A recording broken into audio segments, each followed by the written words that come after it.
qədər böyüsən də mənim gözümdə hər zaman uşaq kimi qalacaqsan.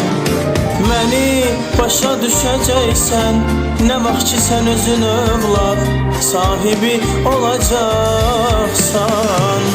Sən nə qədər böyüsən də mənim gözümdə hər zaman uşaq kimi qalacaqsan. Məni başa düşəcəksən, nə vaxt ki sən özün övlad sahibi olacaqsan.